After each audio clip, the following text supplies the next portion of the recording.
Muted the whole time. Welcome, everybody, to the Other Side podcast. My name is Janelle Villiers. I am your host. And for many people, Mondays are a mindful Monday. For others, it's a motivational Monday. And for those of you that have been here before, welcome back to another episode of the Other Side podcast, where we're all about the other side of this mental health journey that we're all on. Hey, everyone on Instagram. Hi. So I am excited for today's topic. I was having a conversation with a friend of mine who shared with me some stuff that's been going on online, and I was like, oh man, like let's talk about this. I think this is a really interesting topic. So let's get right into it. We're going to really focus today on why revenge sleep procrastination. Like what are people doing? Why are we doing this revenge sleep procrastination? So number one, what is it, right? Why do we do it? And what are some things and techniques that we can put in place to get us out of this cycle? So if this is something that you have experienced before, go ahead and put a 1 in the chat. If you've ever been doing this revenge sleep procrastination, have you been doing this? Let me know. Put a 1. I want to know if there are people out there who have done this.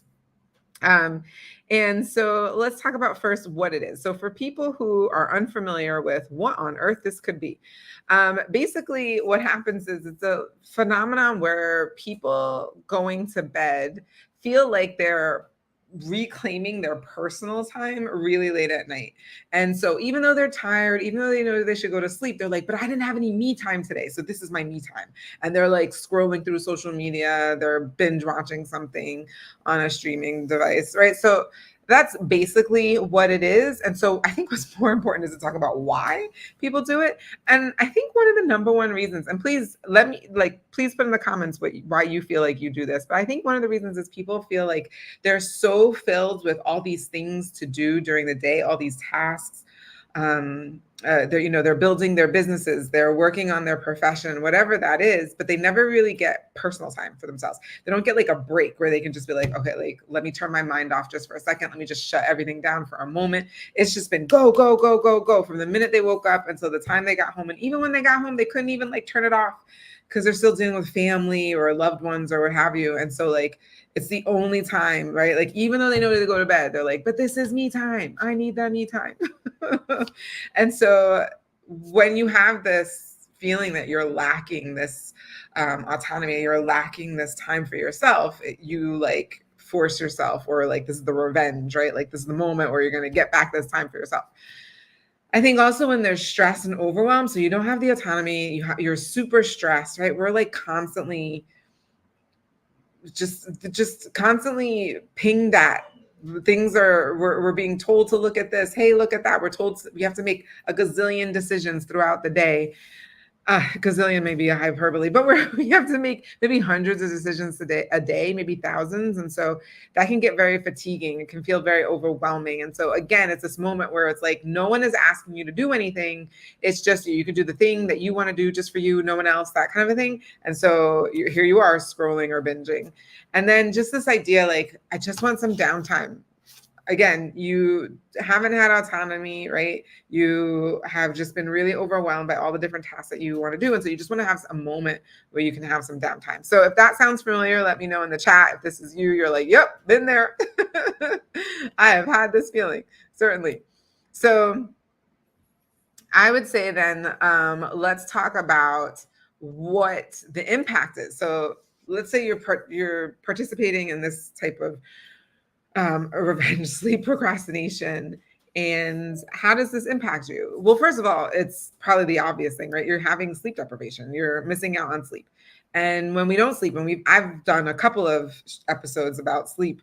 So we all are in agreement that a lack of sleep, one, is a form of human torture. That's number one. We all know this. If you can go 3 days without sleep, but then a 4th day without sleep, you could potentially die, right? So obviously sleep is really important, but it has been linked to things like being able to have clarity and focus. So without it, you're not going to have clarity. You're not going to be able to focus. Your mood is going to be impacted. Your energy levels are going to be all over the place. It's going to be super difficult to make decisions. And so all of these things can affect your personal and your professional life, right? So not getting enough sleep isn't helpful. For your mental health, when you get little sleep, it can increase your anxiety that you're feeling, or any depression or any stress, which is exactly the thing that you were like, the reason why you're doing this is probably because you're stressed out and overwhelmed, right? It can, in terms of your physical health, without sleep, it can lead to heart disease, diabetes, obesity, a weakened immune system. I mean, like, the list goes on and on. So obviously you don't want to do this. You want to make sure that you're getting enough sleep. So what can we do to disrupt this cycle and this pattern that a lot of people are doing? And I think the number one thing is just prioritize restful sleep. Like, make it a thing where it's like, oh, this is a part of my self-care. It's part of my self-care to actually pay attention to my sleep and make sure that I'm getting it. You're going to prioritize it. And then you want to establish a nighttime routine. Um, for many people, it's they're watching TV. This is me included. I'm not going to say like I don't do this, but like, you'll be watching TV and then you essentially fall asleep while watching TV. But you can do other things like, I know someone who takes a bath before they go to bed. So it's actually shown that you should probably take a shower and or a bath an hour before going to bed, because the bath and the shower usually raises your blood temperature, or your just temperature in general. So you want to actually have a cooler temperature that helps you go to sleep better. So maybe you have a bath time an hour before you go to bed. I think that's like super luxurious, but sounds really lovely. But just essentially helps to calm you and relax you, right? Doing some yin yoga, some stretches, jotting down your thoughts, like getting the thoughts out of your head. We talked about this with the decluttering of your brain. Get the thoughts out of your head and just have like a little notebook right by your bed where you're just like, all the thoughts, just write them down. So that way you can get them out of your head, and then you just know that on paper somewhere. So if you need to, you can always get back to it, but like, you just don't have it swirling in your head. Those are great different rituals. If you have rituals that I didn't mention, please let me know. I'd love to know some other rituals that people are putting into their routine to help with their nighttime routine. And then I know we were doing this together too. I did a 30-day challenge where I didn't have access to blue light 30 minutes before going to bed. An hour before going to bed is actually ideal, but if the minimum we can do is 30 minutes before going to bed, no blue light. So that's no TV, no cell phone, no computer before going to bed. And then mindfulness techniques. So relaxing techniques. I know when I'm really struggling, like I'm even on the bed and I'm like, oh, I still can't sleep. Like my mind is racing. I'll practice a deep breathing exercise. I believe it's the 4-7-8 box routine breathing is really helpful. So you breathe in for 7, you hold for 8, and then you breathe out for 4. I may have that wrong. Breathe in for 4, hold. That's it. Breathe in for 4, hold for 7, breathe out for 8. So if you do that, breathe in for 4, hold for 7, breathe out for 8. That's really helpful in relaxing the body and kind of like bringing your system down. It's really helpful for making an environment that's for your body that's really helpful to sleep and prepare your mind for sleep. Some people do meditation itself. The muscle relaxation for me is the yin yoga. Again, if you have other routines that you have in place, please let me know, because I want to know. I want to know what I can add to my routine. So there you have it, everyone. This is, we have gone through all the different things, right? Number 1, what is revenge bedtime procrastination?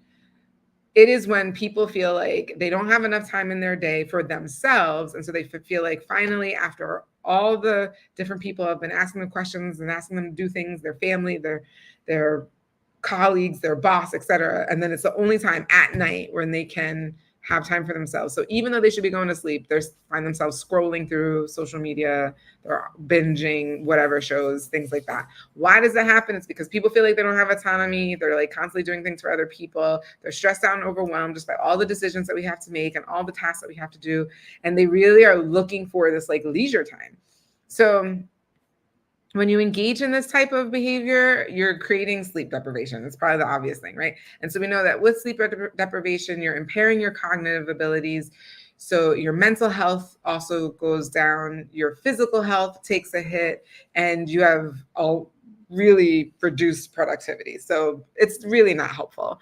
And so what are things that we can do or establish into our days to get us off the cycle of this procrastination, this revenge procrastination sleep. And it includes things like reclaiming your nighttime routine, making sleep a priority, making it a part of your self-care, establishing a routine altogether, making sure that like you're getting your mind and your body both physically ready and prepared for sleep. These are the things that you can do to help get yourself out of this cycle. Now, hopefully you are watching, if you're watching this on the replay, you are not watching this around midnight.